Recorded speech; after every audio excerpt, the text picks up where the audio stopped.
So that cookie started out probably 20 years ago. So I was obsessed with making chocolate chip cookies. And then when I was in Montreal and unemployed, I would just make cookies all day and try and perfect my chocolate chip cookie, how I saw a perfect chocolate chip cookie. Ladies and gentlemen, welcome to Good News New York. My name is Noah Chrysler, and today I am sitting with Chef Don. Chef Don, welcome to the show. Thank you very much for having me. Absolutely. Go ahead and introduce yourself. I am Don Agate. I'm the owner of Good Eats and Sips and also Good to Go, both located in Skaneateles, and been a Central New York resident pretty much all my life. Beautiful. Yeah. So I found you guys. I thought your business looked really, really cool. Your website looked amazing. Your socials look awesome. Your reviews are insane. And I'm like, cool. I want to talk to Don and see the story of this business and everything. So I thought we could take some time today and kind of get into that story. So wherever you would like to start, tell me the story of Good Eats and Sips and how it came to be, or your story personally. Excellent. Well, all those things you mentioned are all due to my wife, so I got to give her some credit there. So the social and all that, the website design and everything, that's all been born from her. I'm more of the hands-on, kind of tactical, behind-the-scenes guy. So Good Eats and Sips was, we came up with it during COVID. So Good Eats opened up during June of 2020. It was really born out of necessity. Everything was shut down. It was hard just to get a nice, healthy-ish meal. Everybody was serving pizza, burgers, greasy stuff. And we're a family of four, and we really just wanted to, like a nice salad or, something, fresh and healthy. And a space became available.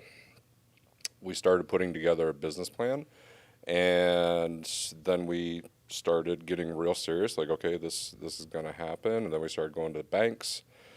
Most of the banks pretty much told us no right out the bat. The first bank we went to was pretty awful. They pretty much scolded us for 45 minutes and told us how awful of an idea it was to open a restaurant when so many were closing. But through tenacity and perseverance, we kept going. And on the fifth bank, we found somebody that said, hey, you know what, I'll take a chance. Wow. And Good Eats and Sips was born there. We opened up, like I said, in June of 2020. So it was still in that 6-foot, spacing era and, no contact. And it was all just takeout, which we did really well. And I think that was one of the things that we were able to capitalize on, where a lot of restaurants and a lot of legacy restaurants were struggling just to put food in a bag and get it to the customer in the most seamless way possible.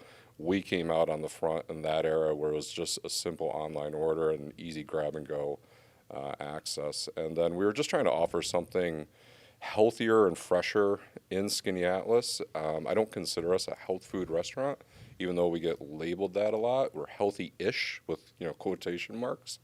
But I try to keep things very fresh. Everything in my coolers and everything, there's nothing there that's more than 3 or 4 days old. We make small batch recipes, but we make them often.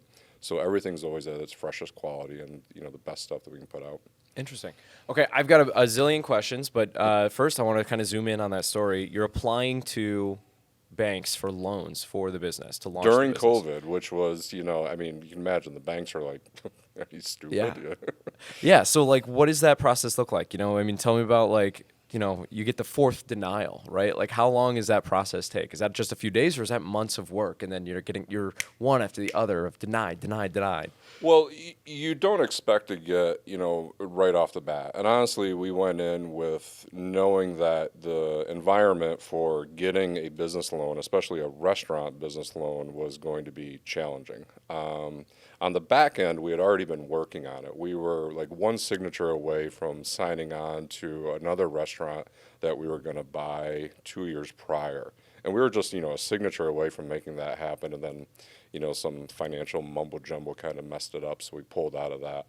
So we had the business plans already kind of working along. So, we weren't going into it completely, just from the square one. We had always kind of had something in working. We knew we wanted to have our own restaurant, and we're working towards that. As far as the denial, the first one was the roughest. Like I said, for 45 minutes, this bank president kept us there and just scolded us and really just said awful things and was like, you're stupid. Why would you do this? And I'm sitting there, my wife is in tears and I'm just, my jaw is on the floor. I'm like, where do you get off? You could just say no. Right. You could just say no, and no thank you, and we'll walk out. So we had to lick our wounds for a little while after that. It took a little while to recover, but I would say the whole process through all the banks was about 2 to 3 weeks. Okay. But then, the last bank, said, let's look at your numbers. Let's, massage a couple things here and there, clean up the business plan, and then, we'll take a chance on you, which was amazing. Cool. So tell me about your story, too. So you're saying that before this opportunity came, there was opportunities as well to potentially, you were one signature away from owning a different restaurant, you said. Tell me about your history. Have you been a chef for years? What does your background look like? So I'm from Homer, okay? I grew up in Homer, New York, south end of Skaneateles. I started out as a dishwasher at the Glen Haven Hotel down there. Love that place. One of my favorite restaurants in central New York. Didn't really know what I wanted to be. Like, I originally went to school to become a underwater welder. Really? Yeah. Cool. And, the engineering side of things and all the mathematics is just not my strong suit. So after, like a year in school, that was definitely seen as not going to work out for me. And it was during the late 90s when they had all those flashy ads for culinary schools, the chef in the whites, not sweating or anything, but, enjoying themselves and having a great time. They sold it really well. Yeah. So I signed up for Johnson & Wales sight unseen and went to Johnson & Wales down in Norfolk, Virginia. Graduated there with a 2-year degree, and then my career just kind of snowballed after that. I worked in a lot of great places, Outer Banks, Aspen, Colorado. Wow. I've worked in Manhattan twice, had a great time working there. And then my last stint in Manhattan, where the story I kind of think starts, is during the 2008 financial crisis.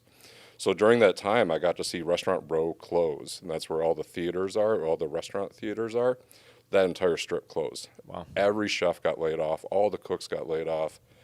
I was able to hold my job for the company I was working for as a sous chef for 3 Midtown and Greenwich Village restaurants I was overseeing for a while. But then they used me to start laying off people. So like every week I got a list of names, and then I would have to come in and then lay people off. So I was like that black cloud that walked into the restaurant. Yeah. And everyone saw me, and they're like, "Oh, jeez, He's here again." Oh God. It was awful. What is that like when you're sitting across from somebody and saying, "Hey, I know you got a family, but like you're." So you see the whole gamut of emotions, from the bargaining to the denial to the anger. I was in so it was Landmark that I worked for Mark Murphy, who's been on Chopped and all these other shows. Great guy, great chef. I have nothing negative to say of him. It's just the times we were in. But I was in the Time Warner building, but I would have to take different exits. I mean, there was threats, Wow. that people were really upset. They've been in the company for 10 years, and I had to let them go. But eventually the hammer fell, and I was laid off. Jeez. Which was tough because like every day I lived in Jersey, and every day you take the PATH trains, you see everybody with the cardboard boxes. So that spillover from the financial crisis affected everybody, and it was a weird time to be in Manhattan. But to come home and see so many people with cardboard boxes with all their stuff in it was crazy. But ironically, before the financial crisis had happened, I was planning a vacation, and I came across Club Med. And I'm like, oh, wow, look, there's an employment tab. And completely unseriously filled out this employment tab for Club Med before the financial crisis hit. And then I got laid off, and a week went by, and I got a call from Club Med. They're like, hey, would you like to come work for us? Wow, that's exciting. And this is a time where, like, if you tried to go for a job interview in Manhattan, you'd be in line with, 10, 20 chefs. Right. And these weren't just any chefs. These were chefs from like Peter Luger's and, high-end restaurants that you're, competing with for a cook position. So I was like, yeah, sure. So they did the interview in Brooklyn. Usually most American speaking or English speaking applicants have to do 1 year in the Club Med down in Florida, but because I could kind of navigate my way through French. I speak a little bit. Cool. I was able to go to Columbus Island or San Salvador in the Bahamas, and that's where I met my wife, now business partner and everything. Oh, wonderful. Yeah, so there's a whole, story there, but I basically, as the world was melting, I was flying down to the Bahamas, and I got to work for Club Med, and I ran 2 of their fine dining restaurants down there. I did, 7 months down there. I was offered another position in Turks and Caicos, but I turned that down because I fell in love with my wife, and I moved up to Montreal and to be with her. Wow. Yeah. For someone who, this is a very basic question, I'm not super familiar with Club Med. What is Club Med, and can you explain it to me? Club Med is the original all-inclusive, and I think, they are the tippy top when it comes to, all-inclusive resorts. It's a French-owned resort. Wow. They're all over the world. I think there's at least 70 or 80 of them. You're not considered an employee. You're considered a GO, or gentle organizateur. You work 6 days a week, but you're not just a cook. As soon as you're done cooking, you got to throw on the colors that are supposed to be worn that night, and then you have to interact with the guest. So the employees are very involved with the guest relations and everything. It was a fantastic experience. It really was. Like nothing I'd ever done before, living in the Bahamas, meeting all the Bahamians, getting to go to their houses for dinner as we, befriended people. Every day I went spearfishing, and you could trade fish for beer at the bar, Nice. So if you got like a big, 40-pound Nassau grouper, yeah, you could basically drink for free the whole entire night there. Yeah. Oh, that sounds really fun. It was a really good time. When you're spearfishing, are you throwing a spear? Or are you like with a No, it's gun? with the rubber band. Cool. Yeah, so Okay, with the yeah. rubber band gun. Cool. Yeah, so we bought spears when we were down there.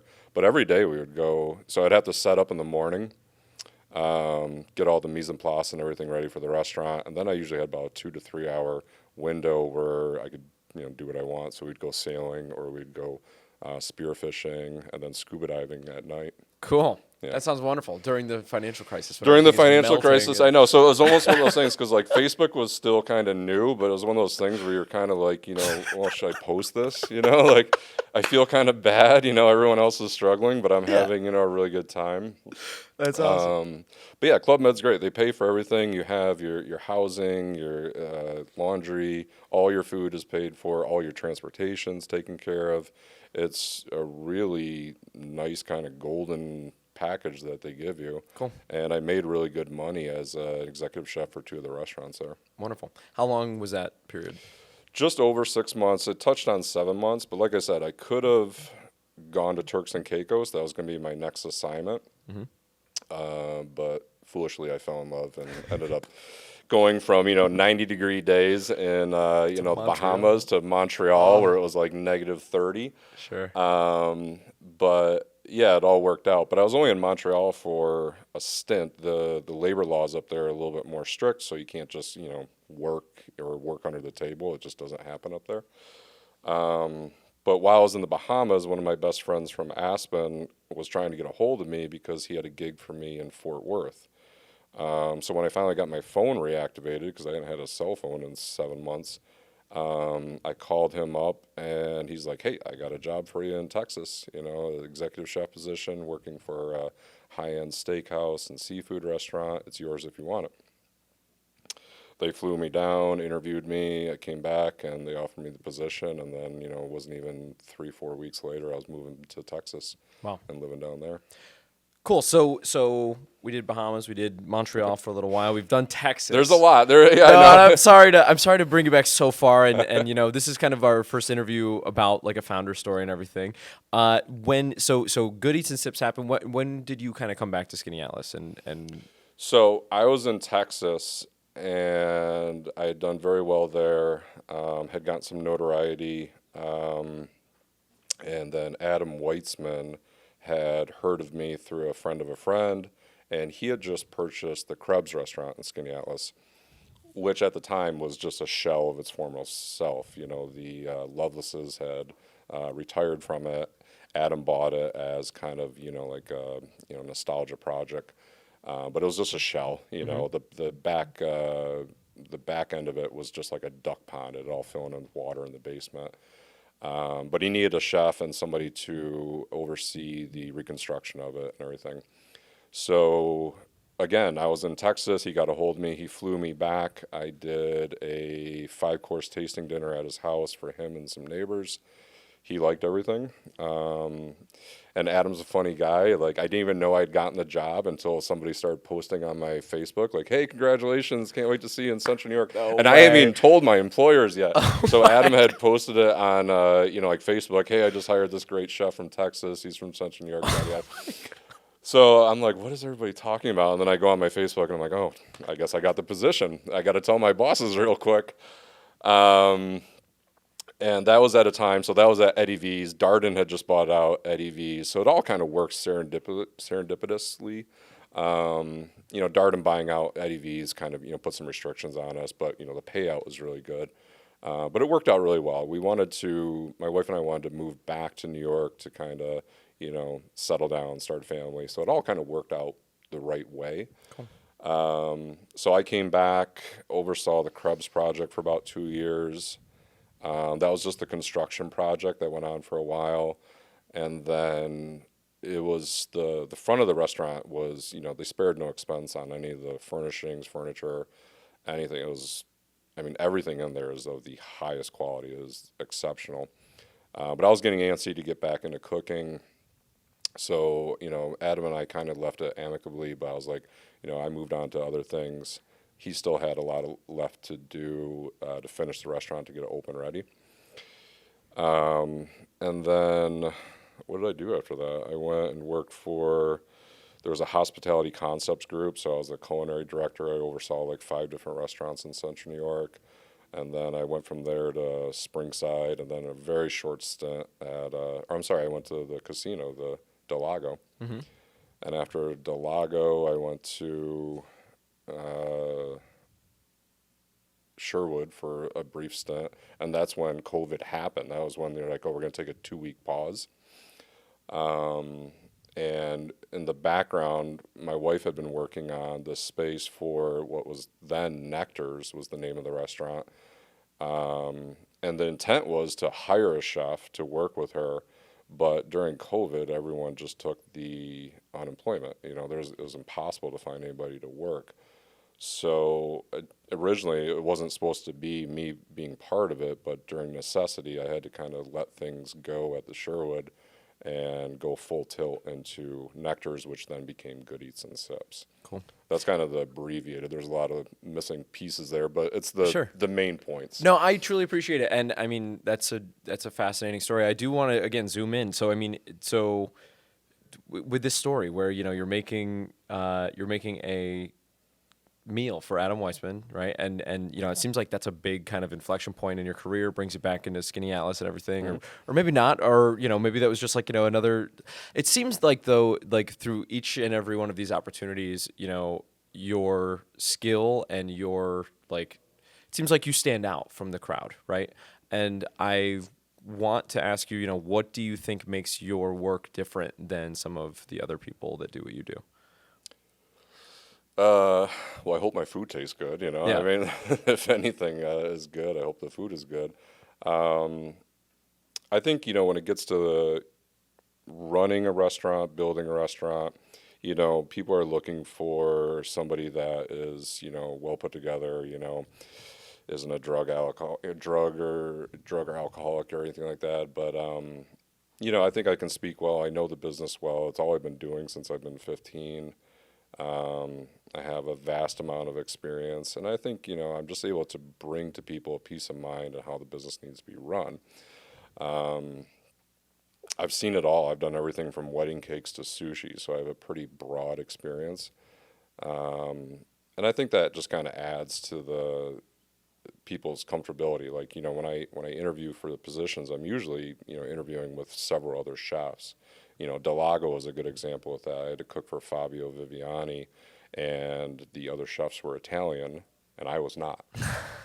I'm English and Scottish. I don't have a lick of Italian in me. A lot of people think the last name Agate is pronounced Agate. So they think there might be some Italian heritage there, but there's zero.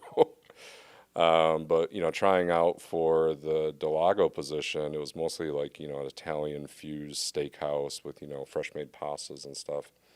And doing the dinner there for Fabio, I just did what I know how to do. I did it well, and I wasn't trying to showcase anything like, that I wasn't me. It was dishes that I was comfortable with serving, and I think I also presented them well enough. There wasn't any ego attached to it or anything like that. This is who I am. This is what I can offer. And I think the selling point for the executives at Delago was just how I spoke about, creating culture, which is so pivotal for restaurant success. Is, the food is one thing, but the culture is what drives a restaurant. And yeah, to get that position when you're, with 4 other chefs that are mostly Italian, and you're the not. Yeah. Was, I was like, oh, that's kind of cool. I got it. And there's some, sour grapes on the other side, but Sure. yeah. But so experience, lack of ego, like just like, this is what I can do. This is who I am. And here you go. Check it out. I think that, and then also I think one thing that was interesting to me, it's like you talk about like your like business acumen, right? Like, like cooking skills is definitely like important, but I think the interesting angle that I didn't expect you to mention was like, hey, I have a lot of experience in doing this, and it's more about the business, honestly. Like that plays a part into it as well as I think I'm a good leader, and I'm a good builder of cultures. I don't think I'm the strongest business person when it comes to, finances and stuff like that. Honestly, I think that's like my weak point. I rely heavily on accountants and stuff, bankers and everything to kind of keep our books straight. That's never been my strong suit, but I have a lot of passion for this industry. I know how to build strong teams. I think that's been one of my strongest, traits as a chef, an executive chef coming up, is I just know how to build strong teams and strong systems that last, So like at the Landmark, I was the first banquet sous chef. And I remember going back, years after I'd left the place, and all the systems I had put in place for their execution of their banquets were still in place, and because I got to peek in the kitchen, they had a banquet going on, and I was able to see how they were doing it. I'm like, oh wow, that's all things I'd put in place there. What if you're going to give somebody a quick cheat sheet? And I know, we're probably towards the tail end of this conversation, and I appreciate your time, seriously, Don. Yeah, but no. if you're giving somebody a cheat sheet on how to build a fantastic team, and how to build a great system, what are you going to tell them? I would study up on culture. It's culture. You can have standards, and standards are important. You need your mission statement and all that stuff, but those are just words on paper. It's how you carry yourself day to day. And it's really, everyone has good days and bad days, but it's how you carry yourself on the bad days and able to still show up with a smile, or at least fake it. Like you need to be able to, you can have a bad day, but you know what, you shouldn't be putting that on your team. You got to find a way to kind of push that aside. I tell my kids all the time now, you can have a bad day, but you have to put a timestamp on it, and that's the thing. Like, something bad can happen in the morning or whatever, but go ahead. You're human. Feel that way, okay? I'm not going to take that away from you. You have every right to feel upset, angry, whatever, but you get 5 minutes. Go outside, kick a trash can, smoke a cigarette, do whatever you got to do. But then when you come back in, you got to get back to work. And I think, you can't let it drag all day. And I've worked in a lot of places where people hold on to these anxieties, these things that are troubling them, and it just drags everything else down, okay? And you're part of a team. I don't like when people associate restaurants as kind of family. To me, restaurants are more team orientated, and I think the team mannerisms and like everything that comes with running a team, like sports teams, are more aligned with restaurants than the family aspect of it, because we coach, we try to build people up, coaches push people, like to see what their potential is. And then that team camaraderie and stuff like that. If a guy's having a bad time, you better shake it off. We got to win this game. You got to get your head in it. Cool. Have you seen The Bear? Oh yeah, The Bear gave me PTSD. Like that one episode, where everything was melting down. They nailed it. Yeah. They nailed it. And there was when he was on the pass, getting screamed at by the chef. Mm-hmm. I mean, that was literally me at Cafe des Artistes in Manhattan. By Franz, this psychopath Australian chef, just screaming at me, telling me what a piece of crap I am and everything, but get the food out at the same time. Mm-hmm. What do you think that show? So, in that show, I feel like they do kind of take the angle of like we're a family and that sort of thing. But also, it evolves as you watch the seasons and everything. I don't know. What do you think that show might get wrong, or what do you think it does really well? I think they really do. They nailed it on the reality of what it's like to be in a restaurant during those chaotic periods. Is that what it's like all the time? No, absolutely not. Does everyone say, chef to everybody? No. I mean, that was kind of exaggerated. And honestly, I don't expect to be called a chef. To me, it's like, putting a mister in front of something, it's just a term of respect. But I'm not going to call a dishwasher a chef or anything like that, Sure.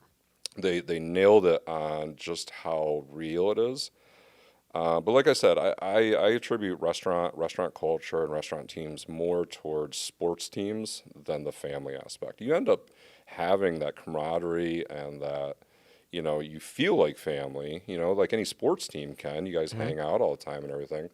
But at the end of the day, how restaurants are run, I think, they're run the way you'd run a sports team. And I think that's a good analogy on how you want to build your culture, build your teams, because, families are always going to be nice to each other and, mostly, copacetic with everything. Coaches should push their team members, to learn what they're capable of, because you won't go into it naturally, like, oh, we have 400 covers tonight. We're only used to doing 200. The chefs are all having, meltdowns. Okay, let's go. Let's focus on what we can do, not what we're fearing was going to happen. Yeah. And having that strong kind of leadership attached to it so that they can lean on you with their anxieties and see through all the, BS that goes through it. Cool. Don, thank you very much. I do want to do... You brought us some goodies. I did. I brought you the cookies, so the Don's cookie, and then our Power Bites, right, and then I snuck a here, gluten-free cookie in there. Hand me something from this bag, and All you right. tell me what it is, and kind of tee it up, and I'm excited to try it. All right, so we got our original Don's cookies. Oh, wait, that's a gluten-free. There you go. Nice. So that's going to be sea salt, chocolate chip, and Cool. hazelnut. Oh, I'm so excited. This is great. You get to hear a cool story from a cool founder, and I get a cookie. This is the best. I know, you got to bring something in. Absolutely. Thank you. All right, so tell me about this cookie. Like, what iterations has this been through? So that cookie started out probably 20 years ago. So I was obsessed with making chocolate chip cookies. And then when I was in Montreal and unemployed, I would just make cookies all day and try and perfect my chocolate chip cookie, how I saw a perfect chocolate chip cookie. And then the sea salt that's on top was completely by accident. I made a batch of cookies, and I forgot to put salt in the batter. And I was like, oh, crap. So my wife had a little bit of, flaky sea salt, so I put that on top. And therein was born the original Don's cookie, which we sell boatloads of at both locations. This is one hell of a cookie. It's a good cookie, yeah. This is really good. Yeah. The gluten-frees are actually outselling the original Don's now. People love the gluten-free cookies. Wow. Yeah. That's amazing. Thank you. Wow. Wonderful. That was delicious. What is your vision for the restaurant? What are you excited about for the future? And why do you think, you're so successful right now? Well, I mean, I'm excited for Central New York. I mean, we have so many things happening, like, the 81 project, Micron, you got the aquarium going up over here. I think Syracuse is ready for a renaissance. If they just stay out of their own way and let it happen, there'll be the naysayers and everything, but Syracuse is prime for something really cool to bubble up, and it's happening, so everyone's just kind of waiting on bated breath to see how these projects finish out, and I'm super excited for that. I'm so excited for Central New York. I'm so proud to be from here, the Finger Lakes region and everything. Future projects for us, I'd love to get a third restaurant. We're always looking. I don't think we're set up perfectly to add a third on just yet. But I've been eyeing some properties up on Marshall Street. We have a strong following up there on Syracuse University.